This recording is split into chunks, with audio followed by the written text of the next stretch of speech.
हाय दोस्तों, नमस्कार, प्रणाम, स्वागत बरवत के प्रीति जैन लाइफ स्टाइल में।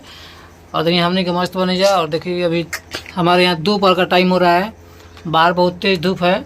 और अभी देखिए हम बैठे हैं आकर के ऐसे ही तख्ता पर अपना बेड पर, और ये अपना लेटी हुई थी। लेटने के बाद उठ कर देखिए आने को ले करके अपना और अपना मेकअप से पता करेंगे, फेस सुधार रही है, बाल झाड़ रही हैं। नहीं कर रहे हैं तो फिर क्या कर रही हैं? बना रहे हैं। मेरा बाल बिगड़ जाता है बहुत जल्दी जल्दी। काहे बिगड़ जाता है? क्योंकि सो जाते हैं इसलिए। कोई बिगाड़ता नहीं ना है? हम तो बाल बिगाड़ते नहीं है। हमारा कमरा में कौन के दम बा बाल बिगड़ के।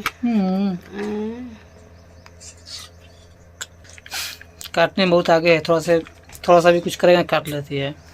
इसका हम कैसे लगता है तो हम कहेंगे तो कौन जरूरी नहीं कहे कि हम तारा से नहीं पूछता है, हम आप लोगन से पूछता है। ठीक ना, हम कैसे लगता है कमेंट करके बताएं। हमसे पूछोगे तो हम तो यही कहेंगे बहुत अच्छा लग रही हो। ना ना ना ना, हमारा जरूरत नहीं के।